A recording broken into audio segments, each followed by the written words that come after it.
twongeye kubasuhuza mu izina rya Yesu Kristo. Amahoro y'Imana n'ubuntu bwa Mwuka Wera reka bikomeze biganze. Mwe mukomeje kugenda mudukurikira tubifurije ikaze. Mwe mwamaze gukora subscribe, Imana ibaha umugisha, imbaraga n'amavuta mu izina rya Yesu. Muri uyu mwanya n'umwanya tugiye kwiga, tugiye gusoma ijambo ry'Imana. Mwebwe mwamaze gukora subscribe, Imana ibaha umugisha kuko muri umuryango muradushigikira. Namwe mutarayikora niwo mwanya wo kuyikora kugira ngo ibi biganiro byacu bijye bibageraho mu bambere. Igihe cyose dushize ikiganiro uzajya ukibona mu bambere. Imana y'amahoro ibaha umugisha. Reka dusome ijambo ry'Imana turusange mu butumwa bw'Yesu bwanditswe na Luka bice 23 turasoma umurongo wa 44 tugeze ku murongo wa 46. Ubutumwa bw'Yesu bwanditswe na Luka bice byaho ni 44, ibice byaho ni 23 bice 23 mu butumwa bw'Yesu bwanditswe na Luka.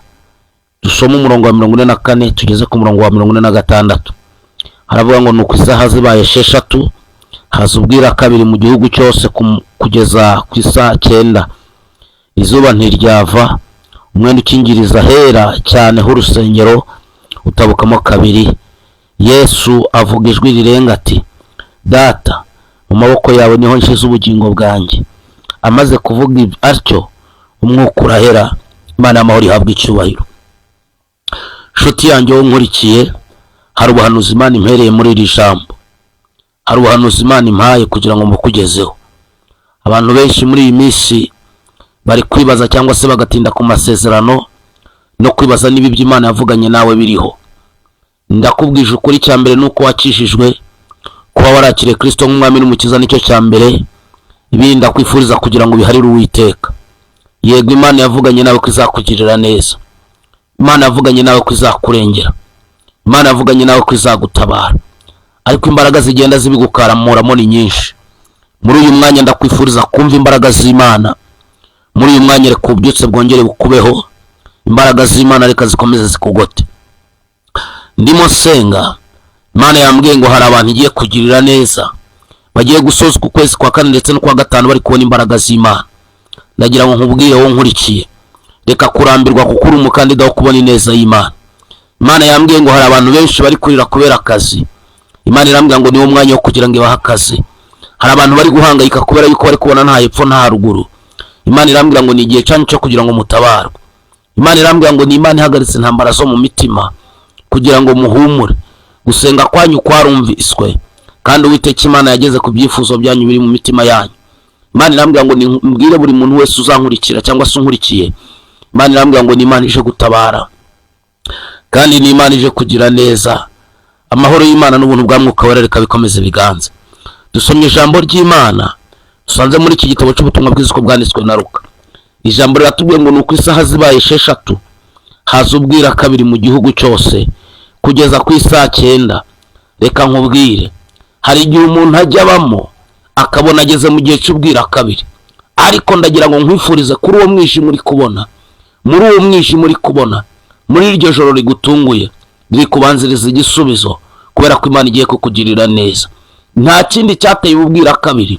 Ububwira kabiri bwari ikimenyetso cyuko nyuma y'ububwira kabiri hagiye guca, nyuma y'uyu mwijima hagiye kubaho umucyo, nyuma y'ububwira kabiri hagiye kubaho urumuri, nyuma y'ububwira kabiri hagiye kubaho kurasa kw'izuba.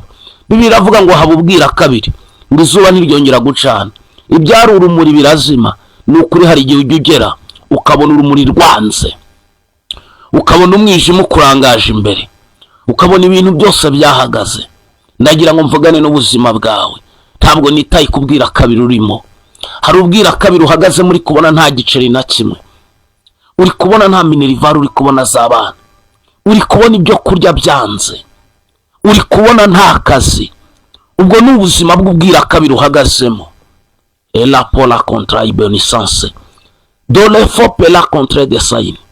Imana irimo ivugana nanjye, yambwiye ngo nkubwire ngo ntiwite kuri ubwo bwira kabiri uri kubona. Hari ubuzima bw'ubwira kabiri uhagararamo, ukabona umugabo wawe mwari mumeranye neza, ukabona araguhindutse. Nta kindi kibiteye, uri mu buzima bw'ubwira kabiri. Ntabwo uri kureba imbere ngo umenye ngo niki kiri kujya mbere. Ntabwo uri kumenya ngo nuruhe rumuri ruri kumurikira. Hari igihe ubaye mu buzima bw'ubwira kabiri, ukabona imiryango yose irakwanze, ukabona abavandimwe bose bakwanze, ukabona ibintu byose birahagaze. Hari ubwira kabiri uhagazemo, wari ufite inzu ariko ntabwo ukiyifite, bayiteje cyamunara, cyangwa se naho wari uri ntabwo aho wari utuye ntabwo hemewe, uri mu buzima bw'ubwira kabiri. Hari igihe ujya ugera mu buzima bw'ubwira kabiri ukabona babandi bakuvugaga neza nibo bari kuza bakavuga ngo iki ni igisambo, nibo bari kuvuga amagambo yo kugusebya, nibo bari kuvuga ngo ibyo twavugaga byari ukubeshya, ahubwo ukuri ni uku, kandi ibyo bita ukuri akaba ari ibinyoma. Cyo nta kindi kibitera, ni ubuzima bw'ubwira kabiri. Hari igihe uhagaze mu buzima bw'ubwira kabiri ukabona umugabo washatse yagiye mu bandi bagore, ukabona bya bindi ya mazina yo kugutetesha yakwitaga, ariko kubona nk'ikintu nta kindi kibiteye, nuko uhagaze mu buzima bw'ubwira kabiri. Hari igihe uhagarara mu buzima bw'ubwira kabiri ukabona umugore wishakiye aguhamagara dadi papa w'abana, ariko wajya kubona ukabona yagiye mu bindi, ntabwo ukivuga ngo mwumvikane. Intambara nizo zahagurutse mu rugo, mwatangiye gusubira inyuma ibyo mwari mwarakoreye mu gihe cyose mwabanye. Abadayimoni bari kugenda babisahura, mwarinjiriwe ntimwabimenya, muhagaze mu buzima bw'ubwira kabiri. Mubyeyi, hari igihe uba mu buzima bw'ubwira kabiri ukabona abana bawe, abana bakubahaga, wabwiraga umwana akakumva, ariko kuko uri mu buzima bw'ubwira kabiri nta nubwo ukimwohereza ahantu ngo ajyeyo, nta nubwo ukimubwiza ukuri, nta nubwo ukimuhana ngo akumvire nk'umubyeyi. Nta kindi kibitera, nuko uri mu buzima bw'ubwira kabiri. Mana y'amahoro ishimwe, Mana y'amahoro ihabwe icyubahiro. Ndavuganye nawe nkurikiye, uhagaze mu buzima bw'ubwira kabiri ukabona crediraje, ukabona bagiye guteza cyamunara, ukabona nta hepfo nta haruguru, yewe nayo kwishyura ntabwo uri kuyabona. Nta kindi, ubuzima bw'ubwira kabiri. Igihe uba mu buzima bw'ubwira kabiri, oh haleluya, abarozi bakakuroga guhera kuwa mbere kugera kuwa nyuma, abarozi bari kukuroga, nta kindi kibitera, nuko uri mu buzima bw'ubwira kabiri. Mana yampaye ijambo ngo mpanurire ubuzima bwawe, wowe uhagaze muri ubu buzima bw'ubwira kabiri. Ndagira ngo wihangane, ibi ntabwo ari iby'igihe kirekire. Nyuma y'ubu bwira kabiri, nyuma y'iri joro uri kubona uhagazemo, humura rigiye guca, humura hari imbaraga zigiye kuza, hari uburinzi bw'Imana bugiye kubaho. Impamvu hari ubu buzima bw'ubwira kabiri, nuko muri ubu bwira kabiri hari ushinzwe kugira ibyo ategura, ari gutegurira muri iki gihe cy'ubwira kabiri. Ni kwezi n'izuba byabimenye ko hari izindi mbaraga ziri kuza, ko hari ubushobozi bumira ubundi bukujeho. Ya pola kotera bosika ubwira kabiri. Mana y'amahoro ishimwe, kandi Imana y'amahoro ihabwe icyubahiro.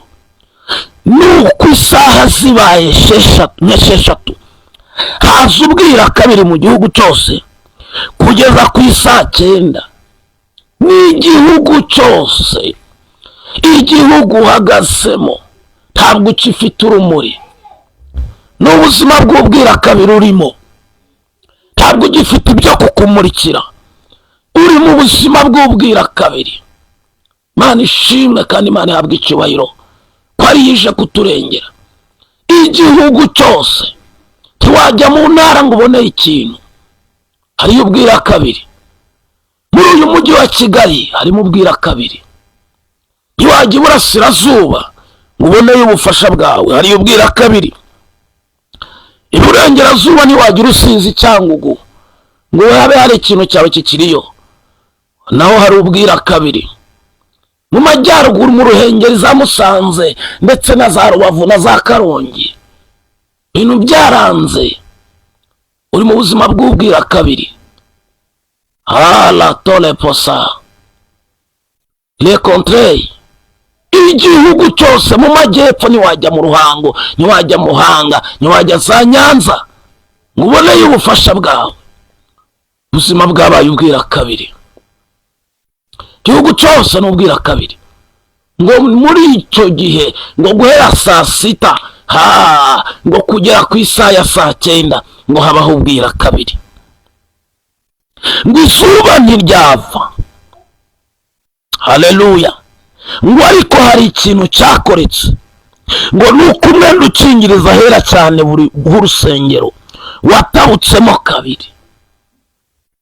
Mu yandi magambo, ntabwo ugikeneye abantu, ahubwo muri ubu bwira kabiri Imana irimo irakwambika, Imana irimo iraguha kugera kure, Imana irimo irakugenza, irimo iri kukwagura aho utarenga ugiye kuharenga, ibyo utafata ugiye kubifata, ibyo utumva ugiye kubyumva, amafaranga utabona ugiye kuyabona, ibyo wabonaga byahagaze bigiye kuza, ubwiza bw'Imana bugiye kukubaho, ugiye kubyara abana mu gihe wari uri kuvuga ngo ntabwo uzabyara, ugiye kurera mu gihe kurera byari byanze, ugiye kubaka mu gihe kubaka bitari byari bikugushobokera. Muri ubu bwira kabiri umwenda ukingirije ahera utabutsemo kabiri, umwenda ukingirije ahera ngo utabukamo kabiri. Mana ishimwe ngo Yesu avuga ijwi rirenga ati, data mu kuboko kwawe niho nshize ubugingo bwanjye. Amaze kuvuga atyo nk'uko urahira. Mu yandi magambo, hari operasiyo iri gukorwa n'umwami w'abami, none iyo operasiyo ahamagaye se ngo ayimufashemo, kandi iyo data yaje gufasha umwana bakora igikorwa kikagaragara. Nari mvuze ngo ibigiye kugukorerwa ni igikorwa buri wese azamenya, ibintu ugiye kubona ni ibintu bigiye kugaragarira buri muntu wese, ibyo ugiye kwicaramo ni intebe buri muntu wese azifuza.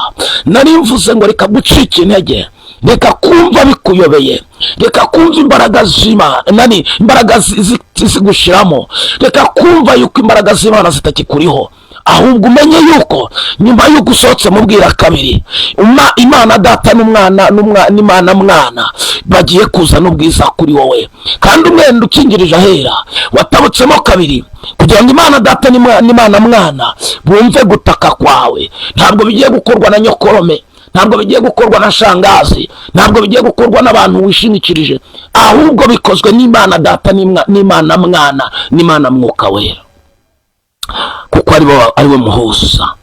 Haleluya. Nari mvuze ngo hari ibintu ugiye kubona, nari mvuze ngo uhereye nonaha akira gutabarwa n'Imana, akira kurengerwa n'Imana. Ubu buhanuzi Imana bumpaye ngo mbukubwire wowe, mbabarira wizere. Ntabwo biri bugere ku itariki ya 30 y'uku kwezi utabonye igisubizo. Hari abantu bagiye kumva amashimwe, ubu buhanuzi mbabarira ubusangiza abandi, mbabarira ubugeze kure. Imana igiye kureba umuhati ugiye kugira ngo izina ryayo rigaragarire muri wowe. Reka dusengane Imana.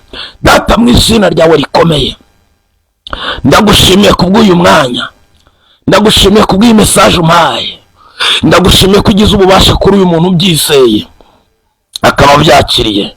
Izina ryawe nirihabwe icyubahiro.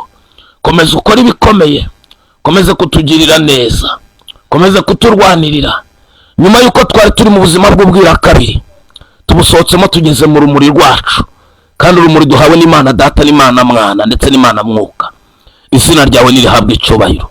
Ngakomeza uganze kandi ukomeze gukora ibikomeye. Urakoze kubw'amashimwe yawe, urakoze kubw'icyubahiro cyawe, urakoze kubw'imirimo yawe igaragariye muri twe. Ni mu izina rya Yesu tubisenze, urakoze. Amen. Imana ibaha umugisha, imbaraga n'amavuta. Mwe mukomeje kudukurikira, mukomeze musangiza ubu butumwa. Shalom, shalom.